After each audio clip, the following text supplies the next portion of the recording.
Hi, my name's Rowan Beebe. I'm here, I work for Connect U2, and I'm here interviewing Peter Burke for the Connect U2 podcast series. Lovely to be here with you, Rowan, and it's my pleasure to assist in any way with what you guys do at Connect U2. So thank you for inviting me along. It's an absolute pleasure. No worries, Peter. Well, we've got a series of questions here. We're going to start with, who is Peter? So the first question... That's a deep and meaningful one. Well, yes, I'm sure we'll get to the bottom of it. So you've spent more than 30 years in financial planning, but you've also spent decades involved in football and community organisations. Where do you think that drive to help people comes from? Oh, I think it absolutely harks back to my most beautiful parents, Max and Val, in the country town of Horsham. And I was blessed to be the oldest of 11 kids and have two of the best parents you could possibly imagine. And all they did ever was be involved in the community. It was just what they did in their own way, be it the church, be it the footy club, be it the local cricket club, be it the swimming organisations, any volunteer work that was going on. Mum and Dad in some fashion were community involved, and they were always completely involved with all their sport. You know, my dad was the head trainer and the president of my under-16 junior footy club all the time I played there. Just they were involved, and that's just what they did. They were very community-based people. And Mum for years was president of the Women's Guild at the Church of England, and Dad was the treasurer for the Church of England, and Mum sang in groups all around the town, all around the community. She went to aged care facilities and entertained aged care people. So just giving to the community was just part of what we grew up expecting was what you do in life. Yeah, it's what you saw, and it wasn't a choice. It was just a habit that we developed. It was a part of our DNA, I think. Fantastic. Which was pretty nice. So if I asked your family and your football mates and your work colleagues to describe you in 3 words, what do you think they'd say? Loyal would be one of them. Yeah. Absolutely. Honest. You know, like we have discussions, and if it's not right, we'll talk about it, but I respectfully challenge, and I expect people to respectfully challenge me. And I think giving, I much prefer to be a giver than a receiver. You know, even when it comes time for birthdays and Christmases, my wife will say, "What do you want?" I said, "I don't need anything, honey. I don't need anything. That's fine. You know, do something else. Do something nice that we can all share." So you've had a very successful professional career. When you look back, what are you most proud of, professionally and or personally? Okay. I suppose even, getting married very young in a country town, being a dad at a very young age, just married at 19. I barely turned 20 when my first son Clayton arrived. And so life is a bit of a challenge. You know, life is a challenge, a country town. And then as a mature age student, I packed up my wife and my 1.5-year-old and my wife at the time, and we moved off to Melbourne to go to university. Like, that was a big adventure, but I think that probably what I'm proud of is the fact that I was prepared to step outside my comfort zone and take a risk. And dragging others along with me probably wasn't the best for them, but I took that challenge on, and 4 years in Melbourne at uni, and then I ended up landing in Geelong accidentally as a school teacher. Right. And again, all of a sudden I'm a school teacher and I'm told, brand new school, brand new teacher, oh, you're the head of the phys ed and sports department, I'm going to run a whole department. My goodness, what's going on here? Right. And so again, that's a challenge, that's a risk. Yeah. And then I was, again, in terms of taking a risk and stepping outside your comfort zone, I've been teaching for a fair while, 14, 15 years, and I just was losing the passion for teaching. Yeah. I'd still go along and love the kids, but I felt like I wasn't giving them what they deserved, and I thought, I'm a parent, I had 3 boys, I want my boys to be taught by teachers who really want to be there and want to help them learn. So maybe I shouldn't be a teacher anymore. Maybe I've got to look at an alternative. Yep. So I put my hand up for a redundancy. Jeff Kennett was scrapping the Victorian teachers at the time, trying to downsize the budget. And so I put my hand up and I got this offer of a voluntary redundancy. But all of a sudden, what am I going to do now? And so then I had a mate who was doing a business management and sports management course at Deakin University. David said to me, "This is a course I'm going to do. What do you reckon?" "Oh, that's a great idea. I'll do this course." But it was bloody Deakin Burwood, not Deakin Geelong. And so we applied for this course, a Masters in Sports and Business Management. David Parkin there. No, David Parkin was one of my teachers, Yes. one of the lecturers, exactly. I met David quite a lot of times, and he's a really good fellow. And David Matthews was the other guy that I travelled, who happens now to be the CEO at Greater Western Sydney. Yeah. But David said, well, let's do this. So we travelled up and back for 12 months. But then it was a big risk, and I didn't have a job. Yeah. So then out of the blue, I needed to get a job, and I didn't get Yeah. the second year of my master's done because I needed to get a job. I will Yes. defer it. And I just happened to fall into, through people I knew, an opportunity to get into financial planning. Right. And again, it was a big risk. I knew nothing about it. I did a few units Yeah. of the study, but I'll have a crack at it. And for the first 3 months, I was terrified because I really didn't know what I was doing. And I think I'd done 3 of the 8 units, which qualified me to be a planner Yeah. on paper. Thank Yes. goodness it's much, much more strict than that these days. Yeah. And by 12 months, I actually fell in love with it. And now, Right. 30 years on, I'm still doing it. So And so there's the element maybe where you were looking to give to the students and you felt you weren't at that capability, but with the financial planning, you did feel that everything you had to give, you could give? yeah, that's a really good point. And if I couldn't give what the students needed, I felt that I wasn't good enough to be a teacher. Yep. And then when I fell into planning, all of a sudden it was coaching and teaching. It was all those Yep. things again, but you're encouraging people to learn. And I say to my clients all the time, I'm not here the expert telling you what to do. Yep. I'm here the person with all of the source of information. We can have a conversation, and with that conversation, you'll end up deciding what it is you want to do, and I'll help guide you there. Yes. So I'm not telling you, you're working it out yourself Yeah, with yeah. my support and Like a guidance. facilitator. I'm Jiminy Cricket sitting on your shoulder that's going to help you make good Yep, yep. decisions. But again, Fantastic.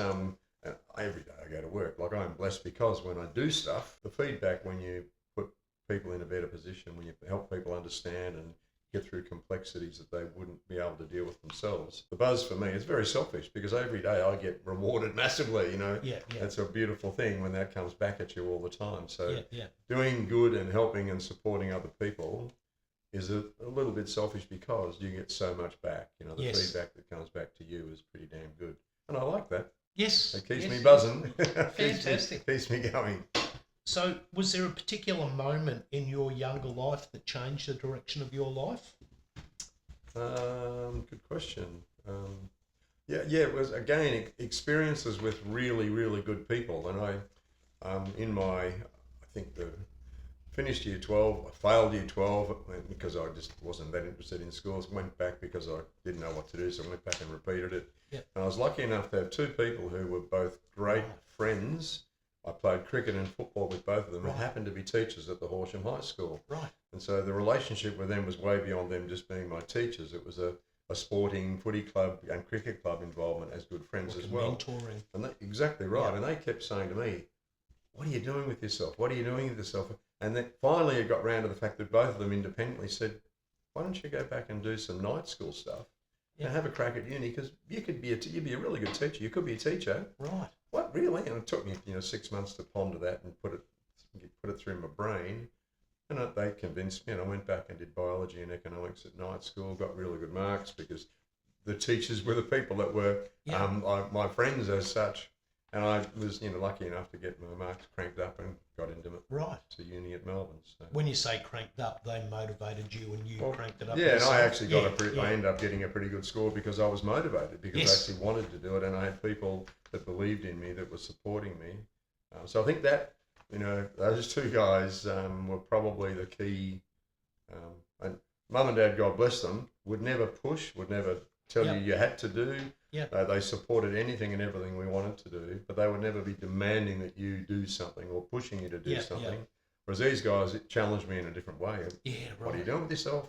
You could Yes, if you want to. yes. Plant ideas. Plant the seeds. That's Yeah, exactly yeah. right, and the seeds then grow. So Fantastic. So, in talking about that, okay, Peter. So, I'd like you to take us back to 1984 when you were playing football and coaching, I believe. Correct. Bell Park. that's right. Right round the corner from here. Right. Yeah, it's So this is your backyard. Very much So so. tell us about that. Tell us about. Yeah, well, I was lucky enough when I went to Melbourne. As a young buck, I went down and did a couple of pre-seasons at Essendon, but I was always a scared country kid. So Right. even though I was never good enough to play AFL footy or VFL as it was then, but I also had this attitude I was scared. So get down there, do the pre-season, play a practice match. I couldn't wait to get on the train and get back to Horsham. Yeah.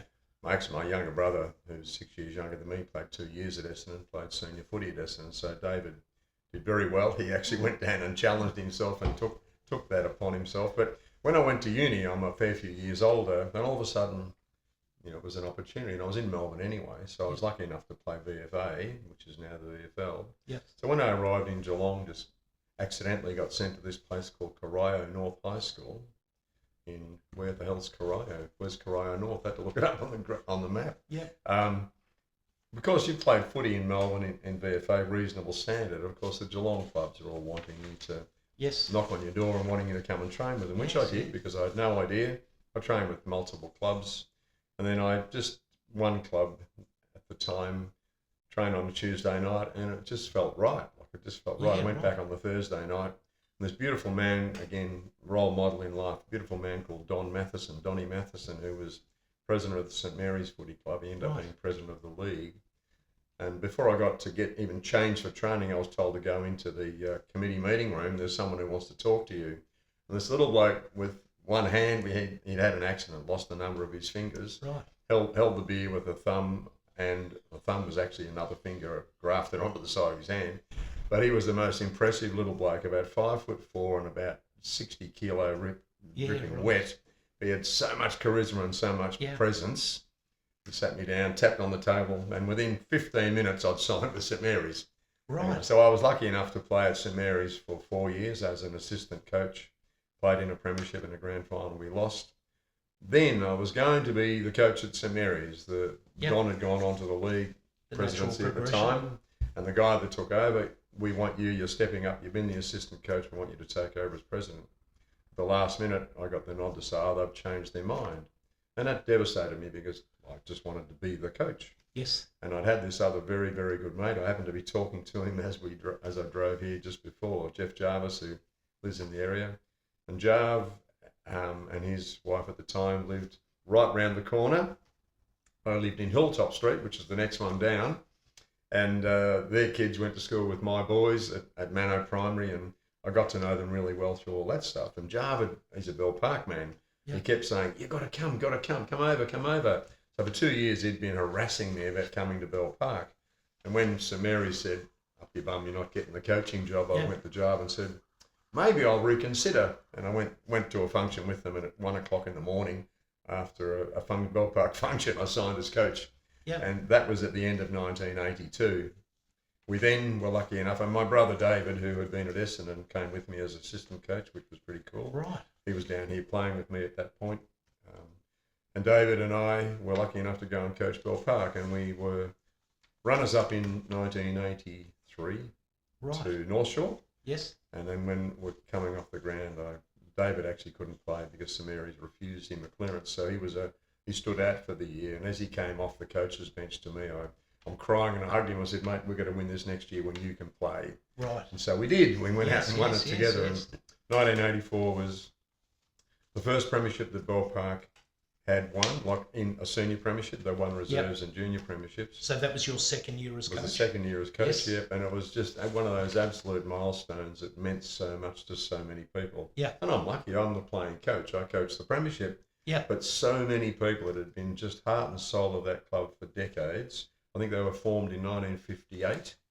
And so, nearly 3 decades later, they still hadn't won a senior premiership. Right. And for all those people, the supporters, the players, and one guy called Alex Risen, who was a champion player in the competition. I think he won the Matheson medal. He was a sensational footballer. And he'd just been a Bell Park loyal player in a side that was always okay. Now the Matheson medal's named after the fellow you mentioned before. That's correct, exactly right. Well, for Alex to play in that premiership after many, many years and many, many games as a loyal Bell Park person, it was pretty special. So it was great to be able to coach that first ever premiership at Bell Park. And I thought, I went there, I signed a 3-year contract. I'll come as a playing coach for 3 years and that's it. Well, I'm still there. Fantastic. Many, many decades later, we're heading toward 50 years now, I reckon. So can you, and it's asking you to go back a bit, can you remember about the week leading up to the grand? You've described how good it was to win, not just for yourself, but for the community that's accepted you. Yeah. So I'm guessing there was a bit of trepidation leading up into that week. Oh, yeah. Well, there was a lot of excitement too, because I think we had a group, a club that had been almost there, almost there, almost there. They've been okay for a long, long time.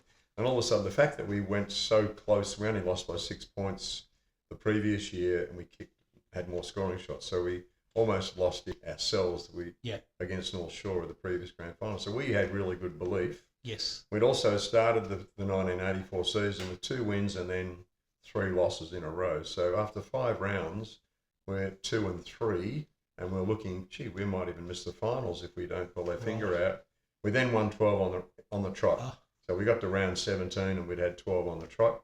And we rested a heap of guys in the last game. We lost it by 10 or 12 points, but it was about getting guys ready for the final. So there was a sensational feeling of self-belief. Yeah. And I don't know whether you're a music person, but Rose Tattoos, We Can't Be Beaten. Yes. Which yes, is yes, that was our theme song the whole of that year. We would just play it in the rooms. We played in the rooms for the whole second half of that season. And that song would have just been out then. Oh, it was exactly perfect right. Timing. And we thrived off that. And the group were just also really, I'm not someone who tells you what to do. I want you to come with me and let's all collectively make decisions. Yeah. Match committee stuff. When I went out on the ground and played, I wasn't the coach anymore. Like Jeff Jarvis I'm talking about, he was on the bench, he was the coach. Yeah. And if he told me, in fact, in the grand final, I got the message to say, Backer, my nickname Backer, he said, Russell Tweedale's a pretty good player, ex-St Kilda player, he's at full forward.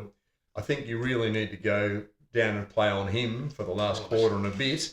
Me, go to full back pocket, no way. But hang on, Jarv was the coach, I was playing, I did as I was told and went down there and spent the last quarter of the grand final playing on Russell Tweedale. So thankfully he didn't kick a goal on me. Right, fantastic. But I guess that you might have played a part in that. Maybe. Yeah. So was there anything in that journey to the grand final, did that teach you anything about leadership that you later carried into the business and financial planning world? I think those things evolve, and there's no one moment with that. And I think our life's about an evolution of learning, and almost, I like this. I say this as a bit of a cliche, but mistakes are the currency of knowledge. So when you do something wrong, or you make an error in whatever it might be, if you are prepared to step back and look at what you did, that's the best learning experience you can have. Yes. Because success, that's easy. You just keep doing the same stuff. You're not learning from it. You're just repeating what you've done before. But learning is changing and evolving and getting better at stuff. So there's no one moment, I don't reckon, in any of our lives. There's little moments that might trigger you to change direction. Yep. But I think the key thing for me was probably the beginning of that year when we thought we'd come off being the runners-up. We win the first couple. And all of a sudden, we did have a few injuries, so I'll make an excuse. But those 3 games, and we've been beaten comfortably by sides that we should never have lost to. Yep. Now, I could have... the learning of those losses and what we did wrong was the biggest thing. And I had a chat to a few mentors, a few people that I respected. And the conversations I had, different conversations with 2 or 3 or 4 different people, we took that and said, righto, when we went right back to basics and we started to look at our whole game plan and how we were set up on the ground. And Jeff Jarvis, God bless him, is an extreme. He just always came up with the outlandish ideas, It was always the crazy ideas, but 2 or 3 out of 10 were great ideas when you tried them. Yeah. And so we did a few very different things, and we started to get some more run and share. And there was no one thing, I don't reckon. It was an evolution of learning from the things we did wrong and improving and sharing the leadership with all of the people that were involved. Like the players were asked, the players had to have had input. Had a really, really good match committee that had equal input in every single thing we did in team selection. So that, I think, is a great way when you move into business of saying, well, the best way is to let people make mistakes and learn from them and allow them leadership, allow them ownership over the leadership of the business. Yes. So if you come to work each day and you feel like you are adding value to the business and you treat the place as your business, not just as an employee of the business, well, all of a sudden everyone's feeling like a business owner.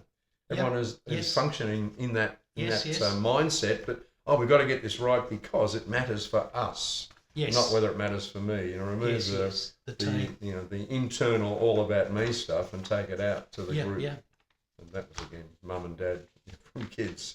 It's not just about you. There's you got 10 other brothers and sisters. Remember, it's not not just about you. You got 23 other cousins. Remember, Yes, that ability to think outside of your own selfishness. Anyway, so you're just describing. We're talking about the success in 1984. Yep. And that you're going to forensically look at any mistakes that you made. Is there anything you would have done differently as a young coach leading up into that game? When you went back and looked at it, was there something that you could have done better in your honest appraisal of it? Yeah, I think I was a fairly emotional person, like in a positive and a negative way. Yep. Emotional in a giving and sharing and try to be positive with positivity. But also there were times when I let my negative emotions overwhelm me a bit. Right. And some of that was just the way I played, and some of it was cracking the shits, with umpiring decisions and things.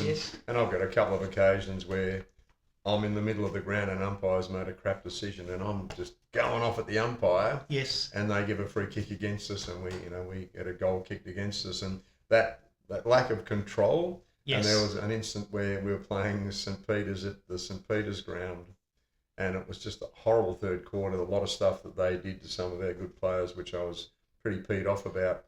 And I've gone into the 3/4 time huddle to talk to our players, and I was incredibly over-emotive. Yes. And we ended up managing to win the game, but I look back on that and I think I wish someone had tapped me on the shoulder and said, hey, calm down. Before you go in there, calm down. Yeah. Take 10 deep breaths, because I didn't help the team. I didn't help the situation. Yes. And so they're big learnings. If you allow your emotions to control you, then you lose control. Yes, rightio. Yeah. So I want to ask some questions about developing young people, which when you're playing footy, what do you think's more important, talent or attitude? Oh, that's unquestionably attitude. I think you can recruit people that have got degrees. You can recruit people that have got all of the boxes ticked in terms of their knowledge that they've got out of books and knowledge that they've got from learning, but you cannot build someone's attitude and their character. Yep. You can help enhance it. You can help them develop it themselves. Yes. But if you recruit, and all the way through with football, we had, excuse the French again, but we had the no dickheads policy. Yes. And that's pretty, people talk about it, but we lived and breathed it. If we had a meeting with a potential recruit and all he wanted to talk about was how much you're going to pay me, we left that meeting and didn't bother. Yep. If we had a recruit meeting and that guy talked about how can I fit in, what role can I play, what do you need of me, how can I be part of the place, what are you guys doing to make sure we're going to be better? If those conversations, hang on, he's talking about the group, not about himself. Yes. And the same thing with employing people in the business over time. If the person comes in, you can sense that they really want to learn, they want to accept criticism, they want to grow, they want to be getting better each minute of every hour of every day. That's the person you want to be coaching and teaching. Yes. Because they will develop into something pretty special. Yes. And, I, over the years, my young people come in saying, you will be a really good financial planner. I can just see with the way you care for people. I mean, I've got one of my third stepchild, Jacob, a stepson, who's now started work with me where I am at Forbes Favour Seville.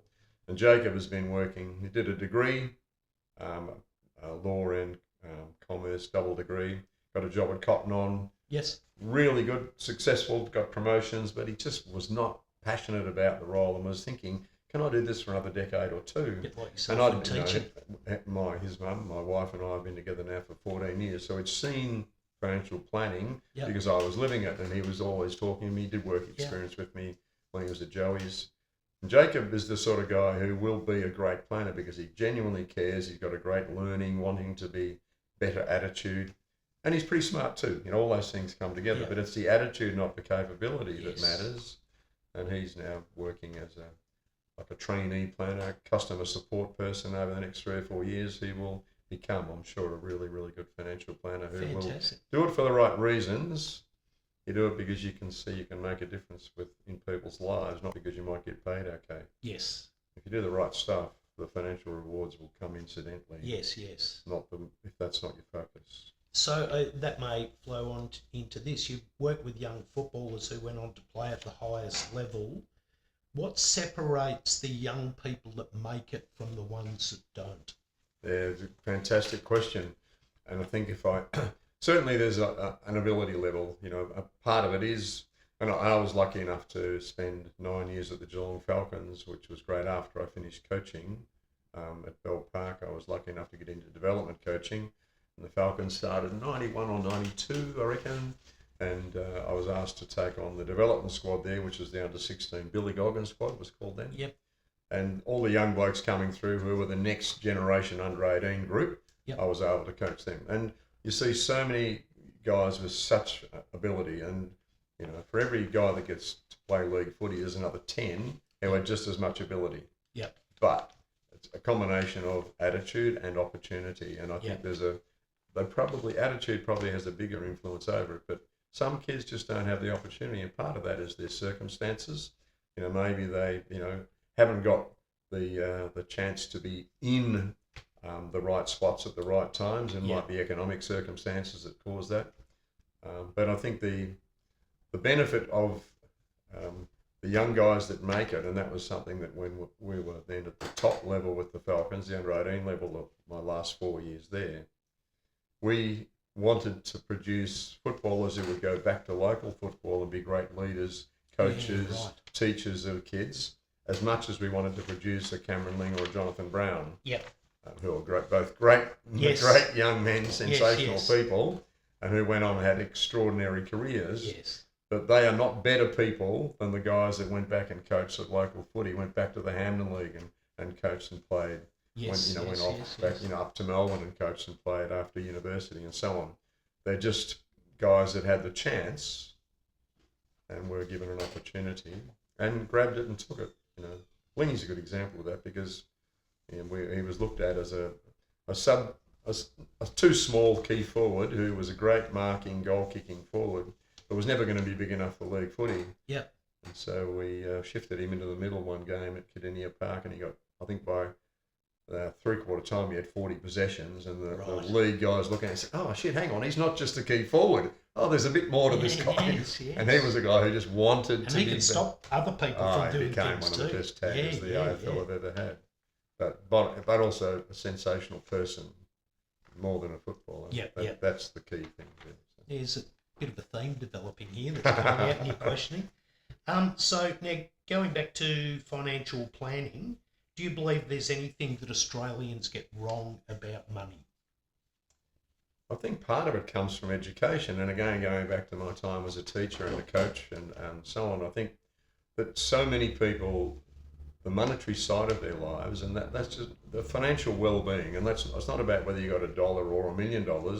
It's about understanding what financial well-being does for your lifestyle and your decision-making abilities. And one of my very good mates said to me a long, long time ago, having $1 in the bank's not important. It's the freedom it gives you to make choices in your life. Yes.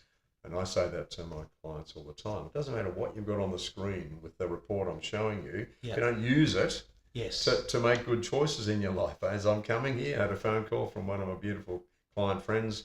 We just decided we're going to Darwin with some friends. Can we get a withdrawal out, please? Because we want to fund a holiday in Darwin at the end of August.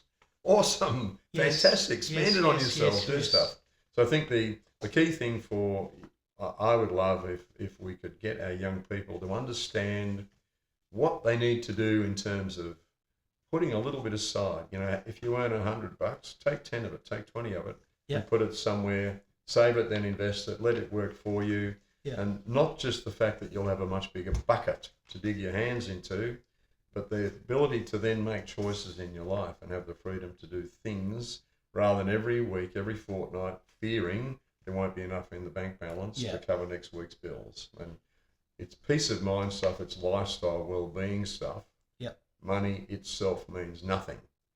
And then you get, the perverse reverse of that, where the people in the world that have got more than they will ever need just want more and more and more. And I think, I'm very socialistic. I was brought up with a very socialistic parents. Yes. Everyone should have the right to be comfortable and reasonably secure. Yes. So that when you go to bed each night, you don't wake up fearing that you won't be able to pay the bills tomorrow. Yes. And if we could change Australia, it's a small change, we could remove that gap that's getting bigger between the haves and the have-nots, I'd be a very happy man. So what you're saying there, it's about the balance between lifestyle and choices. Spot on. And not just, and again, we focus on money for the sake of money. I think if you can educate young people about, it's not the money itself, it's about what it allows you to do. Yeah. And the fact that you can give and share, like the fact that you can get so much fulfillment from helping out someone who needs $10. Yes. You know, you don't have to think about it. You just automatically help them because they need it. So that to me would be the biggest change that I'd love to make. And 20% of the Australian population seek financial planning advice, and I think the majority of them are very happy to pay their fee for service or annual advice agreement because they know they're getting value out of it. The feedback you get from clients that get that upside from the advice they receive, but 80% of the population don't. And that's okay. They might have their jigsaw puzzle working okay in 3 or 4 bits, but the other pieces are actually conflicting with the bits that are working. So ultimately, the outcome is nowhere near what it could be. And you can't win Tats Lotto, but you can fine tune 5 or 6 things and make each of them work a bit better. The collective and the cumulative of that is a much better outcome for everyone. Right. So is there a financial habit that people could develop that would help them out? I'll give you an example. There's a mate of mine many years ago, football mate, happened to be head of the Barwon Health Foundation. It wasn't not Barwon Health, but the foundation that sits behind that. And he was talking to me. I never met this bloke that he was talking about, but one of let's say it's going back 20 to 25 years, early in my planning career. And this particular person was a bloke who would wander down the street in Geelong CBD in his jeans and his flannelette shirt.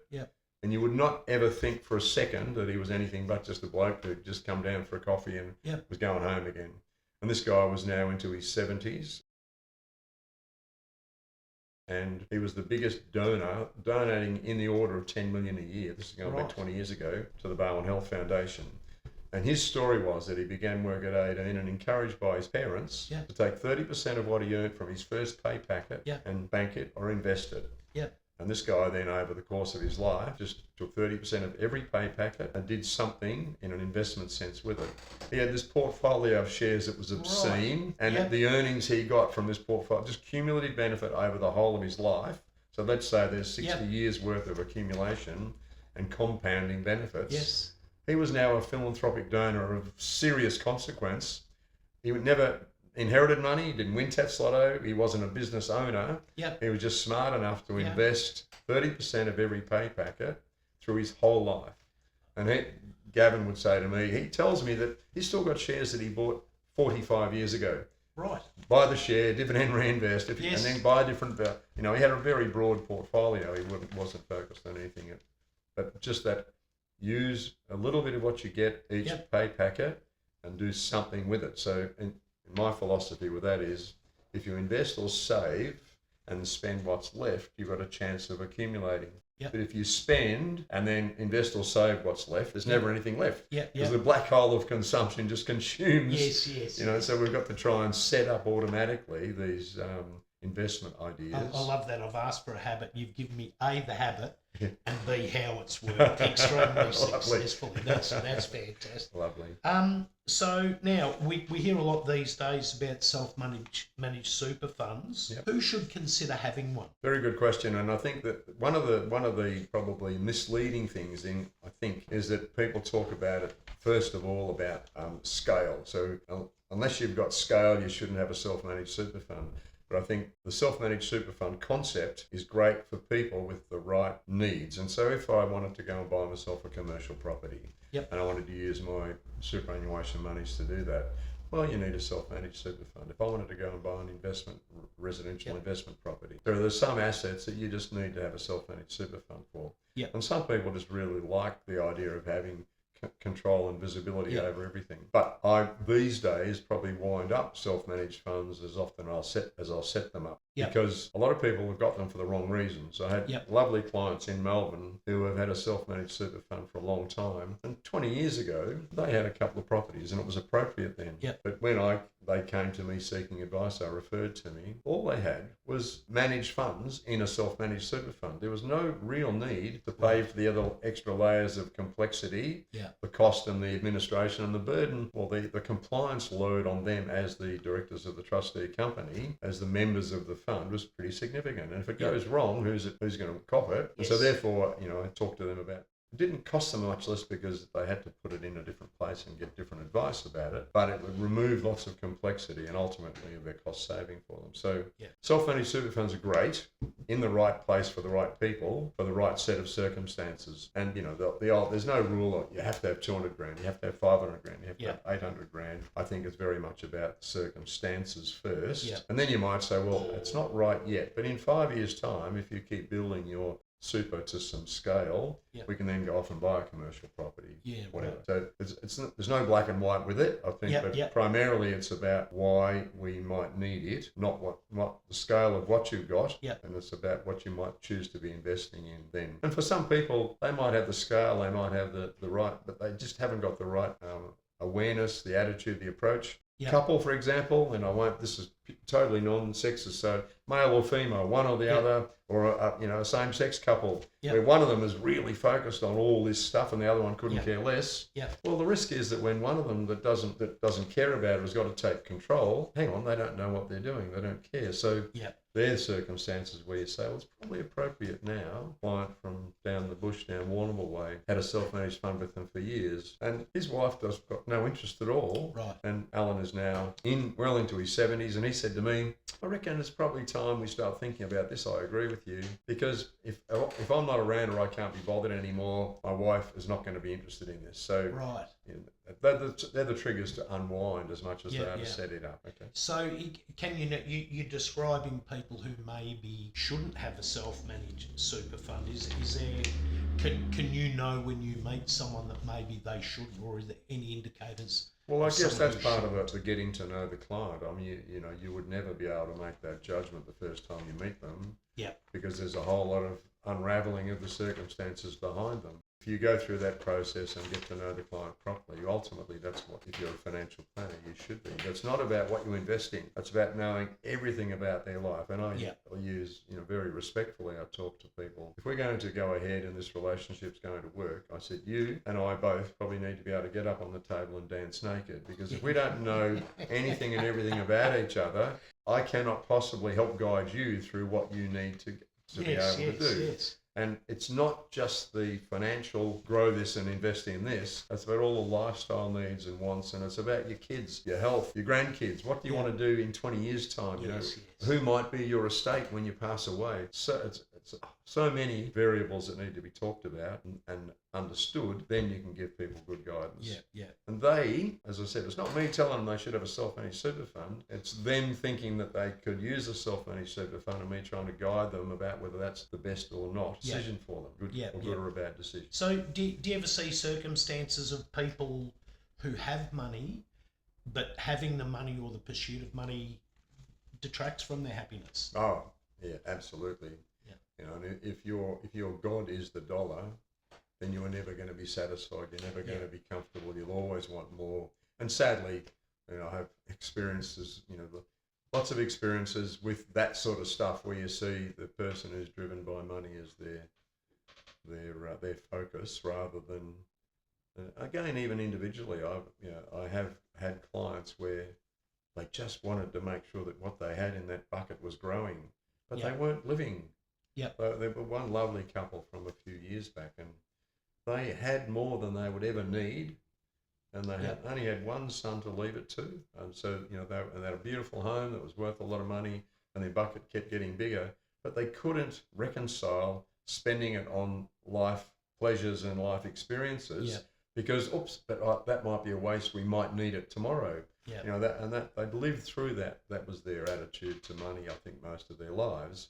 And getting them to change that was incredibly difficult, but it was very sad. And then the husband ended up getting really, really sick with early onset dementia and passed away. And the wife has got this massive bucket, and she doesn't do anything with it. It's, so money won't make you happy. Money allows you the freedom to make choices which will help you. And nothing else will make us happy. We're going to be happy internally. And then we can use the financial well-being we've got to enhance our happiness, maybe. But happiness comes from an internal mechanism, not an external mechanism. So you're kind of talking about balancing enjoying the money, but also protecting your future. Well, you have to be conscious of the fact that in 10 years' time I might need it. So squandering it's irrational. That doesn't make sense. but using it to benefit yourself. And I think once we get to that point beyond our working life, we want to have a bucket that can produce passive, tax-effective income, so we don't have to worry about the pay packet going in every fortnight. We have money going into our bank account that lets us get up in the morning and make spontaneous decisions. Hang on. Oh, there's a really good deal on the camping ground with cabins at Echuca on the river. Oh, why don't we just book that and go up there for a long weekend? Great idea. Well, let's just do it. Like the spontaneity. Oh, there's the Luxury Escapes. They've got a great deal for a holiday in Bali for 10 days in a villa. Shit, let's book that. Let's just do it, And, as I said, the person I was talking about earlier that called me, friends had just said, hey, we're going to Darwin for a week. Why don't you join us? We'd love you to come with us. Oh, okay, we will. And those sort of spontaneous decisions without fearing that I won't have enough to pay next week's bill. So there's that balance. Comfort. Do you have a philosophy on debt? Debt? Debt can be a really good, useful support to your overall situation. And obviously debt when it's too much and it's difficult to service, it's hard work. And there's good debt, bad debt. There's debt that's very expensive that we all probably have a credit card, and you see the credit card gets a bit bigger than you want it to be. That's not smart debt. But there's also debt to get yourself into a family home, which gives you capital gains that are tax free and a place to live that puts a smile on your face. Home loan debt at the best interest rate we're going to get is not bad debt. And again, with the potential changes to the rules with capital gains and negative gearing and so on, it might change that a bit. But if you're using debt to help leverage yourself to get into some assets that will give you growth over time, that you will help get rid of the debt and then own the asset that can give you value in the future, that sort of debt is not a bad thing, providing it's serviceable. Right. I've got a nephew who's just moved away from my country town, moved up to southern New South Wales with work. He's looking to keep the place he's got in country town and look to buy where he's now living, and just chatting about that. Well, if he can have a tenant that largely services that rental property that he leaves behind, well, that's okay, because it's servicing itself, and he's picking up the growth on that over time. And if he's smart and uses the 6-year rule, he can maybe come back and live in it to make sure that the capital gain stays tax exempt. The principal residence exemption, there's a lot of little tweaks to that, but that's not a bad thing to do. But if he was now having to work twice as hard and use all of his spare cash on his job up north to fund the cost of this property down here, the capital growth is only capital growth that you can use if you liquidate it. So having this value of an asset that's costing you a lifestyle is not much value. So debt in its right place. So what would you tell someone who's getting on, maybe in their 50s, who feel like they've left saving for retirement or planning for retirement too late? Do you have any message? It's never too late.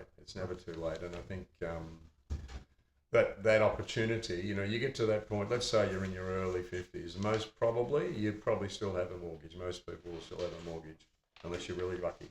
But you're probably, by that point, whatever kids you had, if you had kids, are now independent, off your hands.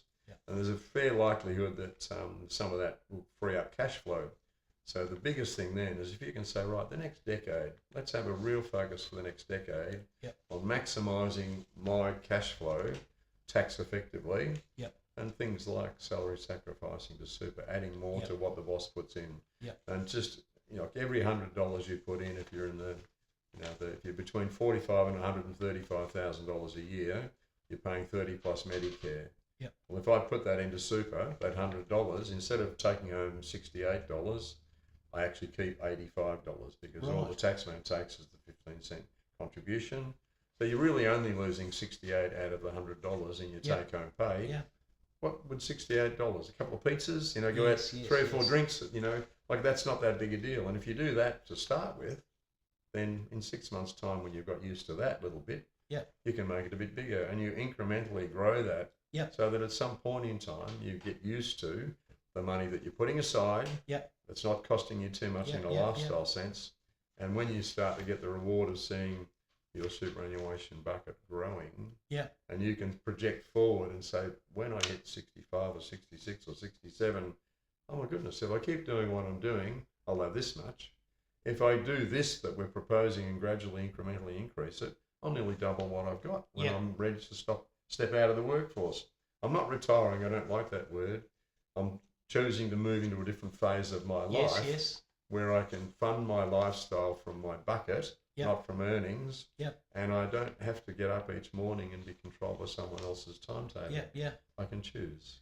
That's going to be a great comfort. That person who thinks I'm over 50, it's too late. You've got an instant. Hey, just redirect. Yeah. Then start to plan. Well, I just presented a plan for a couple on Friday afternoon, and all we had was a 6-year plan. Yep. So they're not mid-50s, they're sort of a little older than that. But the gap between what they're doing and what we can do, Yep. was about 60% more. Yep. In the space of 6 years, Yep. and it takes a bit of discipline, it takes a bit of attention to the detail. Yep. And you've got to get 4 or 5 pieces of the jigsaw puzzle working collectively together. Yep. But it can be done. It's Yep. a really positive outcome. That's fantastic. Okay, so now we've spoken about some of the highs in your life, your personal life. You've also experienced unimaginable loss. Did that loss change your perspective on life? Oh, unquestionably, and I think early to mid-20s when I lost my cousin to encephalitis. She had a horrible brain infection. She deteriorated from about 9 years of age to 14 years of age. And little Susan passed away. 2 years later, her mum, my mum's twin sister, passed away with bowel cancer. She was only 49. So you learn very early in life that, oh wow, life it's not always easy. It's not always going to be a walk in the park. And these tragedies actually come along. Well, actually, my grandfather, my dad's dad, had working on the old CRB, the Country Roads Board. Yes. He had a pretty bad work accident, and at 40 years of age was basically required to walk with a pair of walking sticks for the rest of his life. Right. Lower back and hip injuries that really he could never work again. And he was on a disability pension from 40. So I never really knew my granddad Burke, other than him being on a pair of walking sticks. Yeah. But what a resilient, amazingly positive guy. I like him. I would go out to the woodshed and he would be on his knees chopping wood in the woodshed. We'd catch the chooks for Sunday, and I'd have to catch them and bring them in, and he'd be on his knees with the axe and the chopping block to take the head off the chook, and then we'd into the hot water and pluck it, and I'd take it into Nana and she'd prepare it all for the. But Granddad never ever complained. So that resilience from bad life experiences, I think, is something that some people, I say this almost contradictorily, but if you don't have those horrible situations in your life, you never learn to experience a horror or the sadness of things that can happen, and you develop no resilience. So then the small things later on become massive mountains rather than being something you deal with. So, if you take those horrible tragedies and learn from them, don't become a victim of life, well, it allows you, I think, to be much more resilient with all the things that are going on. And we're perhaps much better for those around us if we show that level of resilience. And my beautiful mum, again, talking about her sister, my auntie Dossie, after Dossie passed away, Mum said to us, just remember, this is one of the worst things that I can imagine. My best friend, my twin sister's gone. Yeah. But all of us need to look at her and say, what a great example she was. She went through all that trouble with her daughter Susan, your cousin, and then she had 2.5 years of suffering from bowel cancer with the colostomy bag, and her body was... But did we ever see her complain? Did we ever see her want us to be sorry for her? No. She just kept being positive and resilient and optimistic about stuff. So that's an example we should all carry. So we can be better for others if we have that resilience. So when you find, you've spoken about building up resilience, so you carry that resilience with you. So how does that resilience sit when you get a success in life, like that balance? Oh, well, I think you don't overplay it. I think that the successes in life, you are just delighted with them, but you realise that they can easily be counteracted by a major trauma. And so, some people have a success and that's the biggest thing that's ever happened and pump themselves up, they want to be seen. I think if you accept the fact that the good stuff and the bad stuff are just part of what life's going to do to you. Yeah. Don't get overexcited with the good stuff, and don't get too knocked Yep. out.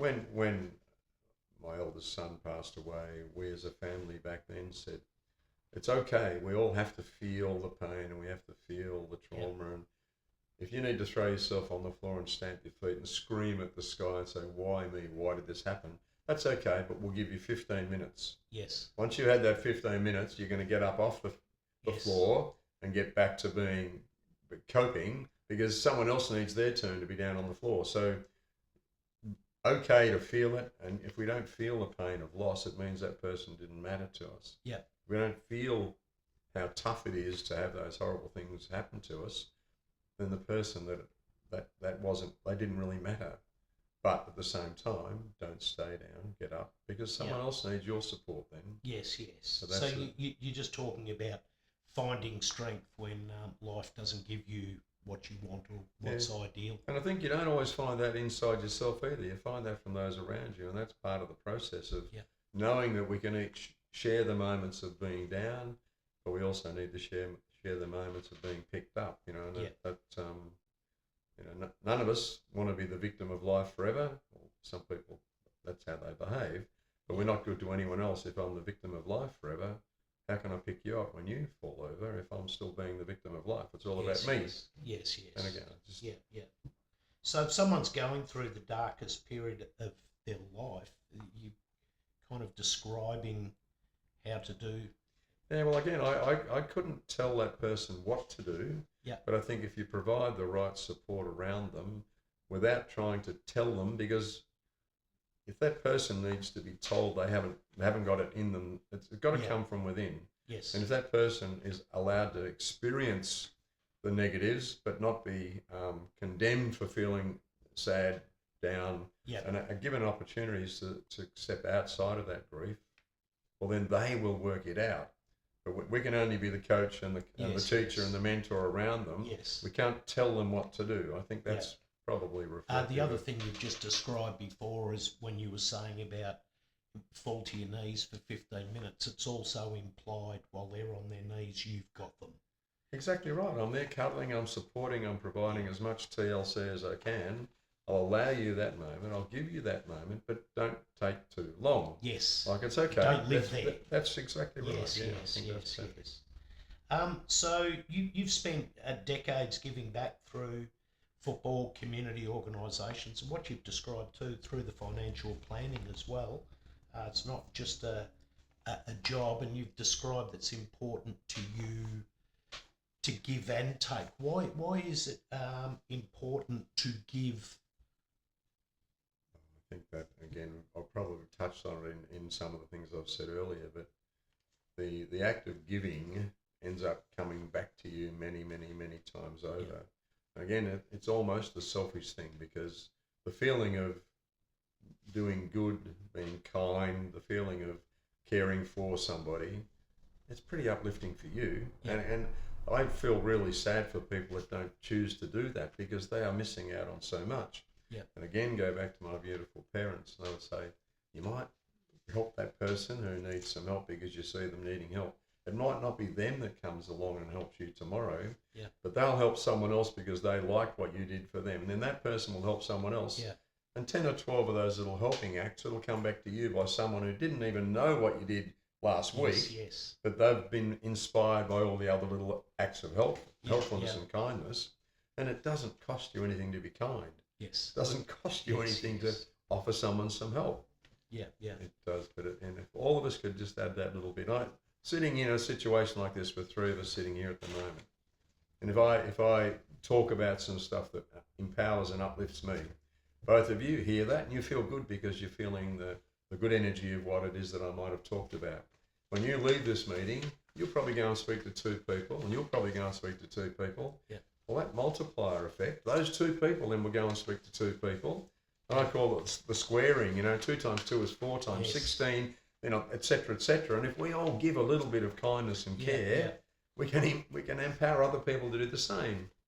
And, it can be, it's hard sometimes when the world's weighing you down and your shoulders feel like they're being crushed by all the crap that's going on around you and it's being you can feel it very personally, but you also only need someone to come along and give you one of these little kind, caring moments. Yeah. To get your head back into the right place. Yes, yes. And then you take control of your emotions and then we can be better for others. Yeah, yeah. If we do it that way. So you've been involved in organisations like Kids Plus, Wombat's Wish, and Read the Play. What's that taught you about some of the challenges that families face?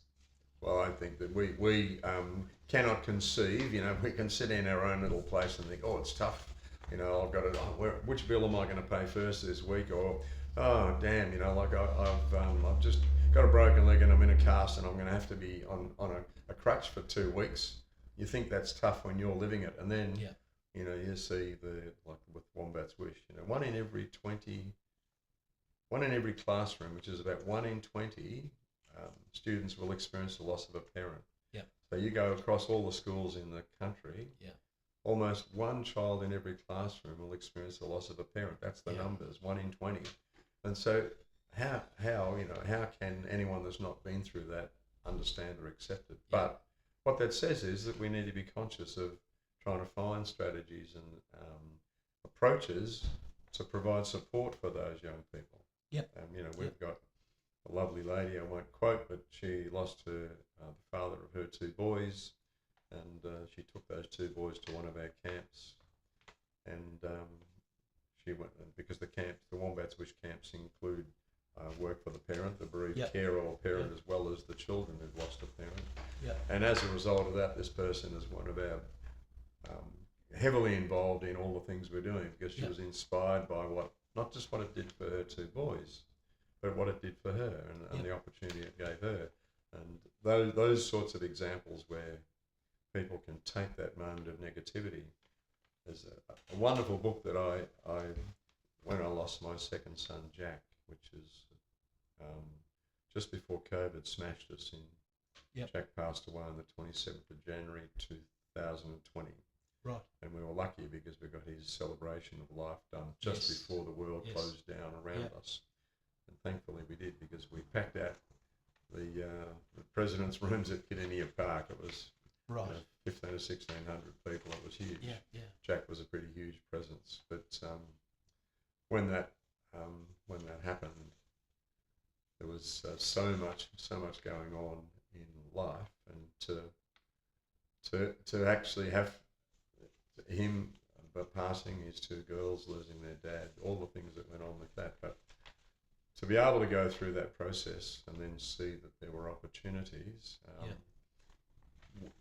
About 4 weeks after we said goodbye to Jackson, my eldest stepson Dylan, who's an avid reader like I, turned up with a book called Any Ordinary Day. He said, like, the kids call me Pedro, my stepkids call me Pedro, my wife's Spanish, so Pedro in Spanish is Pedro. Yes. And Dylan said, Pedro, I think you'll really like this. Here's a copy. And he gave it and wrote in the front of the book for me. Any Ordinary Day by the ABC journo Lee Sales. Oh, yes. Yes. And Lee Sales wrote this book, and it was a series of interviews with people who had suffered significant traumas in their lives. Yep. And a perfect example is the guy that set up the Alana and Madeline Foundation, lost his wife and 2 daughters at the Port Arthur massacre. Yes. And he said, right, Walter Mikac, wasn't it? Yes. Correct. Yes. I'm not going to let that be the thing that destroys me. I've got to let them, their legacy needs to be, we need to use their legacy in a positive way. Yeah. And there was a chapter of the book about the Alana and Madeline Foundation and what he chose to do. And the title of the book is because Lee Sales interviewed the counsellor at the Sydney morgue, so the person who cared for the families that came in to identify their deceased family member. And she was speaking to this counsellor lady and said, how do you do it? How do you do what you do? How does it not break you having to deal with this on a daily basis? Yeah. And this lady said, she said, what it does for me, it makes me realise that when I wake up tomorrow morning and it's cloudy and, it's a bit windy and wet and, but hang on, I'm here and it's just another ordinary day, but I'm able to get up and actually experience it. Yeah. So there's plenty of people that don't get to experience an ordinary day and love any ordinary day. Yeah. So any ordinary day, any ordinary moment is a blessing compared to those that lose that opportunity. Yes, So, yes. this book is a beautiful book. If you're inspired by Yes. positivity, Yes. Any Ordinary Day by Lee Sales. That's a great read. So that came out of the passing of Jackson, I guess, is what I'm getting at. Yes, yeah, right here.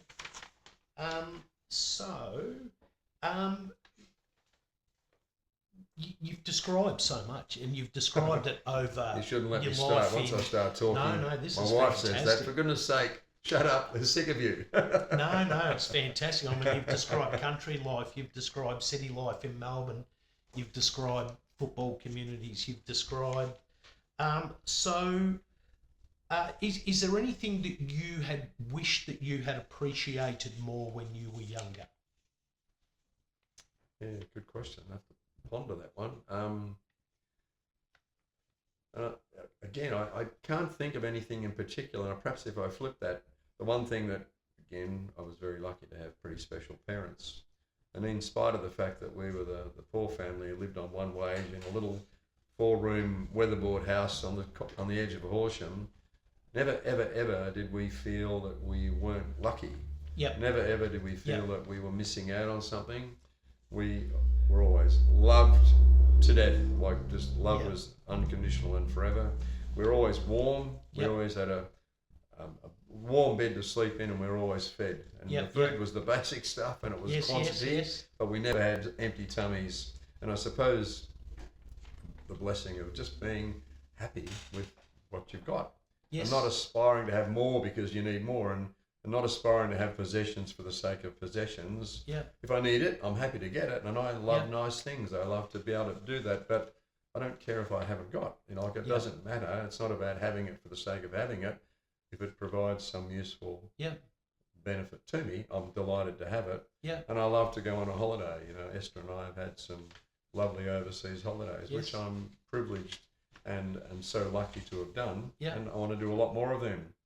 I'm not denying myself opportunities to be doing nice things, but I don't need them to make me happy. Well, you're kind of living the advice that you give to your clients. And how can I tell people if I don't believe it myself? If I don't live the recommendations and the advice I give, if I don't live it, then I'm shallow. I'm not real, and I don't want to not be real. So if you could meet 25-year-old Peter Burke, what would you tell him? The 25-year-old. Okay. So you had a family by then? Well, actually, by 25, I had 2 boys, and I think I was getting ready to graduate. 21 to 25. I think I turned 26 my first year of teaching. So what I would probably do is to just be prepared to appreciate everything along the journey, because you do spend a lot of time looking way too far forward. And I guess it's easy now as a little bit too old, with a 7 in front of my age of my age, I'm trying to say. So easy to look back and say, appreciate what you've got. Don't keep looking too far forward. Live for the moment. But I reckon back then, that probably was all about going to the next thing, always looking forward, wanting to improve, wanting to get better, which is a great thing. But I think there was probably lots of those little moments. And I look back on them now, and I just think about, sitting, when I was at uni, sitting with the 2 boys, eating and watching the cricket on the telly, watching the Aussies play the cricket on the telly. And just the little things like that stick in your mind as moments that were really beautiful. But I probably didn't appreciate it as much then as I do now. And so if you're going to go back to that time, just seize the moment. Don't miss those little opportunities, and don't forget to the people that matter to you. Just tell them. Don't think it. Tell them. And I if I'm in the car, I have to be using the phone because I've got to ring someone, be a sister or a mate, just to say, hey, you tracking what's going on? And a few friends that have got health issues, I want to check in on them. But even if it's just to say, what are you up to today? How's life going? Just let people be aware that you'd actually care about them. Don't assume they know. It doesn't hurt to tell them on a regular basis. I'd like to think that I don't leave home without saying, I love you, honey, to my wife, and she does the same to me. And it's not a throwaway line. It's just making sure that they know. So Fantastic. That's probably a long answer to a short question. No, Sorry. no, they're good. No, they're good. So when other people look back at your life, what would you hope that they say about you? I would like to think, and again, I suppose the teacher, coach, mentor thing that I love so much about what my life has been, I'd love to think that they say, hey, we really got some great experiences from what you did with us. We learned a lot from the things that you talked about, the things that we did together, that I took some of the things that I learned and it helped to try and improve not just my life, but how I then treat others and help improve their lives. And so people who I would like to think, if they're talking about me, he helped me, if they were talking about Peter Burke, he helped me to actually appreciate the good things in life and the benefits or the positives of actually helping other people improve their lives too. That nice little saying, plant trees that you'll never see grow. Yes. And if we can all have those things. I'm speaking at my auntie's funeral on Friday. Yep. I think I'm speaking on behalf of all the cousins, and one of the things that my beautiful Auntie Judy, who was my big sister, Auntie Judy, the big thing that she has left us as a legacy, because she just had so much love, optimism, positivity. Yep. She was an example of her sisters, my mum and my aunties. They all had this beautiful positivity about them, this beautiful approach to the world, love, care, give. Yeah. And Judy is leaving a wonderful legacy to all of we Hickson cousins, that what she did, we should continue to do. What she did, her are trees that will keep growing for generations through us and our kids and our grandkids, because her behaviours and her love, like I talk about my mum and dad, will flow down to the next generation. If we want that to, if we choose to use that as a positive in our life, we can feed that on to the next generation. So that's what I'd like to think. Now, this is going to be the last question, and given what you've covered, it's maybe going to be like you've covered so many different areas of life, but if you could leave one message for people listening today, what would that message be? Think first of what you're doing for someone else, not what you're doing for yourself. If you think outside yourself first, ultimately you will benefit. Yep. Whether that be financial, well-being, happiness, all those things, all the variables we've talked about. But if you think first outside of you, not what other people think of you, but what you can do to enhance someone else's life, you by just the natural extension of that is you benefit. It's as I said, it's almost selfish. But if you have that philosophy of what can I do, how can I help, what can I do to make your life a bit better, what little things can I do to make it a bit simpler for you, or a bit more warm for you, a bit more fuzzy for you, it flows back many times over. So it's a very selfish thing. I'm a bit biased there because I love people. I think nice that's a great answer, because I started the question by saying you've covered so many areas, but that applies to every area that we've discussed today. Well, I'd like to think so. So, Peter, thoroughly enjoyed this. Thank you very much. Well, it's again, very, very happy to help, and I hope this is some value. And this old bloke who's had 7 decades of experience, hopefully some of it resonates with some people. Yeah. And it can be useful for you guys with what you do. So my absolute pleasure to be able to share this morning with you. Thank you for asking. Fantastic, Peter.